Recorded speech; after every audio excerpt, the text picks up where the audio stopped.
Carlos, a gente pode ver. Talvez ele vai ouvir. Pessoal, importante um detalhe aqui, ó. Não se esqueçam que vocês têm que agilizar até quinta-feira agora, trazer o que tiver que trazer de material para o colégio na quinta-feira, certo? Porque eu pretendo usar alguma aula. Quantas aulas nós temos na quinta-feira? Uma delas, pelo menos, eu vou usar provavelmente a última para a gente já começar a organizar a sala de aula para no dia seguinte ter a feira. Então a galera que vai precisar de alguma coisa mais complexa, uma estrutura mais complexa para escurecer o ambiente, certo? Tem que trazer os materiais na quinta-feira para a gente já começar a fazer essas montagens. Certo, galerinha? Tá, então fiquem ligados nisso aí pra gente não se perder. O nosso que é lá embaixo, tem que ficar no dia só na sexta. Eu acho que eu vou montar uma aula e falar pra Nilce, mas até onde eu sei, na quinta-feira a gente já pode começar a montar. Pra garantir, entendeu? Que aí vai dar uma zebrinha. Ai, putz, faltou tal coisa. Se não der dessa zebra, acaba o nosso trabalho. Aí a gente tem ainda até na sexta-feira de manhã pra correr alguma coisa e trazer. Ô, pessoal, ó, pra gente não perder então a aula de física, eu vou corrigir a tarefinha de física, lá na página 30. Antes de mais nada, peraí. Olha só como o nosso formulário deu uma crescida do dia pra noite. Tudo começou com a ideia de trabalho de uma força. A energia que uma força entrega ou retira de um corpo. A partir dessa fórmula nasceu a energia cinética, energia potencial gravitacional e até energia potencial elástica. Essas energias são chamadas de energias mecânicas. Muitos livros trazem assim, ó, energia mecânica, energia cinética, mais energia potencial. Cuidado, naquela energia potencial estão embutidas as duas potenciais, a elástica e a gravitacional. Então, isso aqui de repente talvez possa parecer novo, porque foi um comentário feito muito rapidamente. Agora, isso aqui é para ser familiar já pra gente. Depois eu te mostrei, usando um bom senso, eu te mostrei, claro, né, a gente fez com as continhas ali para demonstrar isso, que o trabalho da força resultante é a variação da energia cinética. E isso é conhecido no ensino médio como teorema da energia cinética. Porém, na aula passada eu mostrei para vocês que se essa força que estiver atuando no corpo for uma força conservativa, o trabalho das forças conservativas é menos a variação da energia potencial. Esse foi o teorema da última aula. Eu devo confessar a vocês que eu não aprendi esse último teorema que eu falei para vocês. Eu não, nem no terceirão, não me falaram dele. Mas mesmo assim eu conseguia resolver questões envolvendo ele. O bacana de saber o teorema é que tu pode resolver questões teóricas. Se tu não conhece o teorema, tu vai ficar à deriva nas questões teóricas. E dependendo da questão, a utilização dele até pode ser interessante. Embora eu vou te demonstrar que é muito raro numa conta mesmo a gente usar ele. A gente às vezes usa o bom senso da conservação de energia. Outras formas de pensar. Falta só um teorema para a gente fechar a matéria. E esse último teorema vai ser a união daqueles teoremas ali. Ó. Vai fechar bonitinho. Mas foi ali que a gente parou.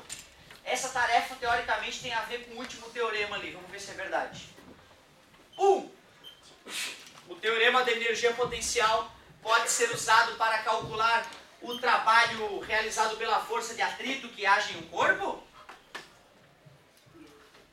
Sim ou não, por quê? Não, pois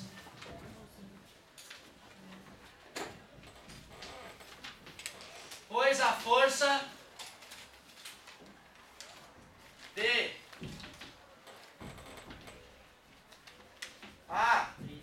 parabéns pela participação, estou orgulhoso. Muito bem. Não, pois estão desanimados vocês? Eu também, cara. Vamos! Pois a força de atrito não Maria? Acabei de explicar, cara, eu fico tão triste, porra. O que me entristece é que não foi ontem, foi agora. Eu acabei de explicar que o trabalho das forças conservativas é igual à variação de energia, é o teorema. Aí o cara afirma, o teorema da energia potencial, esse pode ser usado para calcular o força de atrito? Se a resposta é não, por quê? Qual é a única explicação? Pois a força de atrito não é isso. Mas é que eu sou exigente demais, né? Acho que não era esperado que vocês conseguissem. Desculpa. Foi mal, peguei pesado. Não é uma força conservativa. Estou muito exigente hoje, vou pegar mais leve. 2.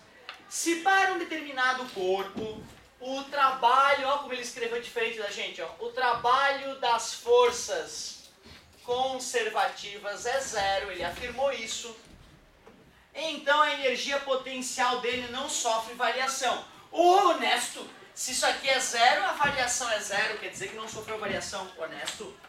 Isso ocorre normalmente em 2 casos. Quando o corpo permanece parado, é verdade. Se eu estou parado, a energia potencial não muda, o trabalho é 0 das forças conservativas. Ou quando o corpo se locomove perpendicularmente à resultante das forças conservativas. Qual é a força conservativa que eu estou em mim agora? O peso, obrigado. Para baixo, vertical para baixo.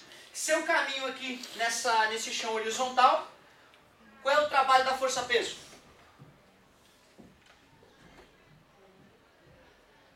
Quanto é que é o trabalho da força-peso nesse caso? 0. 2 formas de enxergar que é 0. Quais? 2 formas matematicamente de provar que é 0. Quais?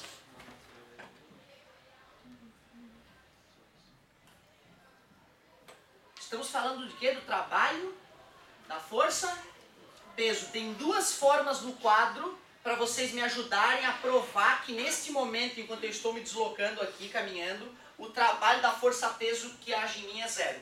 Eu estou te ajudando, mostrando a força-peso com a mão vertical para baixo. Ó. Agora eu vou escancarar, deslocamento. Cosseno de 90. Cosseno de 90 é 0. Então, primeira prova matemática. Já que quando eu desloco na horizontal, o ângulo entre a força e o deslocamento é 90 graus, dá o trabalho 0. Isso é do passado. Mas na aula de hoje tem uma outra forma óbvia de tu provar que nesse momento o trabalho do peso é 0. Porque não tem variação de energia potencial. Já que não tem variação de energia potencial, o trabalho da única força conservativa que está atuando em mim, que é o peso, é 0. Tudo bem? Então tu vê, até aqui ele foi super honesto. Ele disse que o teorema mostra, né, que o trabalho da força conservativa é 0 se o cara está parado ou se o cara está se deslocando perpendicularmente à força conservativa, que é andar no horizontal, no caso. Existe uma terceira situação em que isso é possível? Qual?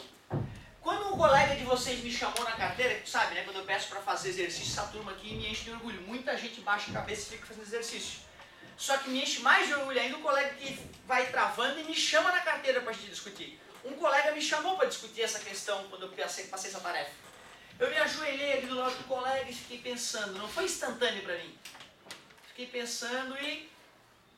legal, pensei numa situação que não é nenhuma dessas 2 que ele citou e que funcionaria. A situação que eu pensei foi assim, ó.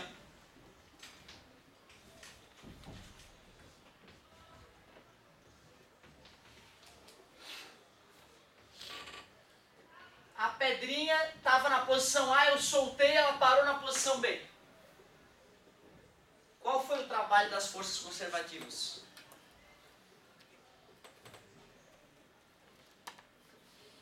Legal, né? Essa é uma questão interessante. Porque aí não tem mais só a energia potencial gravitacional. Tem força elástica também, né? Não tem só o peso, tem a força elástica, certo? O que vai acontecer com a energia que o cara perdeu devido à queda, devido à diminuição da altura? Foi armazenada na mola. Então o trabalho da força-peso foi combatido pelo trabalho da força elástica. Então tu vê, toda a energia potencial gravitacional que ele perder vai ser acumulada de energia elástica e aí vai acontecer esse trabalho da 0, mesmo ele não estando parado, mesmo ele se deslocando paralelamente às forças conservativas. Essa foi a minha situação que eu criei. Só que aí eu fiquei me perguntando, será que o doutor que escreveu a apostila também sugeriu essa mesma situação? Aí eu fui ler na apostila e ele falou o seguinte, uma outra opção é o cara se deslocar e parar no mesmo lugar onde ele estava antes. Nesse caso, no final das contas, o trabalho da força conservativa vai dar zero, né? Já que a energia potencial final é igual à inicial. Humildemente eu achei o meu muito mais criativo, muito mais legal, certo? Mas muito menos óbvio. Então, muito menos óbvio. Não era normal o aluno de repente ter essa sacada. E talvez sim ter a sacada do cara se deslocar né, e parar na mesma posição de antes, certo? Então seria a quarta situação no nosso caso. Como ele queria a questão discursiva, o certo seria tu responder. Uma das possibilidades é um corpo sobre uma mola ser abandonado a ponto de espremer a mola, e aí, assim, o trabalho da força-peso será combatido pelo trabalho da força elástica, fazendo com que o trabalho das forças conservativas dê zero, certo? Essa seria a fala. Mas, já pensando no negócio de que o atrito não é uma força conservativa, por que ele não é conservativa se, tipo assim, se eu andar 2 metros, o atrito do chão vai ser o mesmo que se eu andar 10 metros? Tipo assim... O trabalho da força de atrito não. Ah, tá, o trabalho. Certo? Olha que legal. Isso é que pergunta interessante. Tu vê, nós estudamos que o trabalho das forças conservativas independe da trajetória, certo? E aí a colega, mas a força de atrito ela se mantém constante à medida que o cara vai se arrastando. E é verdade. Só que, na verdade, ela teria que pensar no trabalho da força de atrito. Só de eu falar essa palavra, ela, tá, entendi. Conectou com a explicação que ela precisava. Resumindo, se eu arrasto meu pé 1 metro para frente em linha reta, eu vou gastar uma certa energia. Se eu arrasto o meu pé na diagonal, no final eu paro no mesmo metro. Só que agora eu gastei muito mais energia. Concorda comigo? Beleza? Quando nós fazemos essa análise com força elástica ou com força-peso, né, em uma única direção, numa única dimensão, aí ela fica conservativa. Não conta pra ninguém. Se for falar em 2 ou 3 dimensões, já não vale isso, já não é conservativo. E aí muda tudo, aí fica um demônio para calcular. Então aqui, no ensino médio, a gente trabalha só em uma dimensão, como se o mundo fosse sobre uma linha. Olha que viagem, né? Então, na verdade, lá na faculdade isso vai mudar um pouquinho de figura também. Mas deixa para depois. Por enquanto, não se preocupe com isso. Força conservativa. Quais que nós conhecemos? Forças conservativas. Peso, força gravitacional, elástica. Até agora só essas. Um aluno perguntou lá, professor, mais alguma? Eu citei a elétrica também, força elétrica, certo? A gente, né, na situação controlada, é uma força conservativa. Mas isso, força elétrica, eu só vou te apresentar no 3º ano. 3. Um corpo de massa 5 kg percorre 10 metros em uma superfície horizontal sob a ação de uma força de intensidade de 8 newtons na mesma direção e sentido do deslocamento. Aquela situação clássica, né? Forcinha de 8 newtons, o cara tem 5 kg, percorre 10 metros para frente. Sob a luz do teorema de energia potencial, sob a luz, ó, emana a luz dele, e sob essa luz, quanto vale o trabalho do peso deste corpo nesta situação? 0. A pegadinha aqui é que o aluno de repente jogar aqui bem feliz, né, fazer o cálculo, ei, acertei, essa estava tão fácil. Mas ele não pediu o trabalho daquela força F, ele pediu o trabalho da força, a força-peso que é de 50 newtons, atua para baixo, não é isso? Qual é o ângulo entre o deslocamento e a força-peso? Então, por essa fórmula, 0. Mas foi o que ele pediu? Não, né? Então, tu vê, se o aluno responde assim, ó, que tristeza, né? Eu tenho que dar errado. Porque ele não respondeu de acordo com o que o enunciado pediu. O enunciado pediu para tu responder através do teorema novo. Que triste, né, cara? Tu vê como é sutil o negócio, né? Então, tu deveria ter respondido assim, ó. Trabalho da força conservativa, que no caso é o trabalho do peso, é menos a energia potencial final, menos a energia potencial inicial. Mudou a energia potencial dele? Quanto é que é um número menos ele mesmo? E menos 0 é 0. Agora sim, agora ganhou o ponto todo. Muitíssimo obrigado. Vítima, próxima vítima, com licença. Questão 4, vamos que vamos! Agora estamos ficando aquecidos já.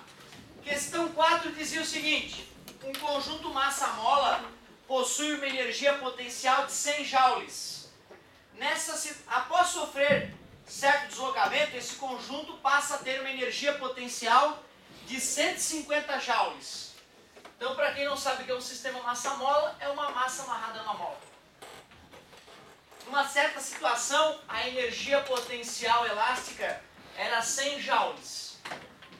Depois de um certo deslocamento, a energia potencial passou para 150 joules. Nesta situação, quanto vale o trabalho da força elástica que atuou sobre o corpo durante o deslocamento? O movimento foi espontâneo ou forçado? E aí, galerinha, como é que eu vou calcular o trabalho da força elástica? A força elástica é do tipo conservativa. Nós temos um teorema para calcular o trabalho das forças conservativas? Sim, é o negativo da variação da energia potencial. O trabalho da força conservativa, que é elástica, é menos a energia potencial final menos a energia potencial inicial. O trabalho das forças conservativas, no caso a elástica, é igual. Menos, qual é a energia potencial final?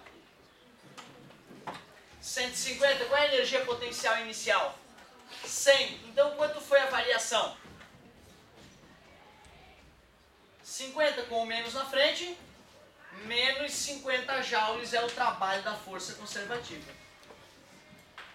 Em outro momento, muito rapidamente, nós falamos, né, que o trabalho que é motor, trabalho motor, ele é positivo, ele ajuda o corpo a se deslocar. Trabalho resistente, ele é negativo, ele atua no sentido oposto do deslocamento. Então, por exemplo, a força-peso, nesse caso o trabalho é motor dela, o trabalho é positivo. Mas enquanto eu ergo o apagador para cima, o trabalho da força-peso é negativo. Isso mostra que quando uma força conservativa tem trabalho positivo, ela é espontânea, ó. Acontece naturalmente, eu não preciso fazer nada. Quando o trabalho da força-peso for negativo, eu tenho que forçar o movimento contrário à natureza. Tudo bem para vocês? Já que o trabalho foi negativo, esse movimento foi forçado ou foi espontâneo? Foi espontâneo, né? Não, não foi forçado, é claro. Acabei de falar que negativo e forçado. Menos 50 joules. Ou seja, a caixinha não foi parar lá do além. Alguém teve que levar ela para aquela nova situação. Pode ter sido por inércia, certo? Ou pode ter sido uma pessoa. Beleza? Menos 50 joules, trabalho resistente. Logo, o movimento é forçado.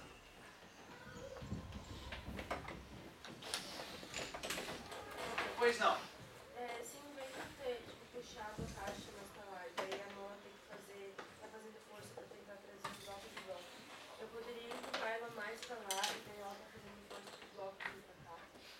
Ia ser, tipo, a mesma... digamos, se eu fizesse isso nessa questão, a gente daria o mesmo resultado?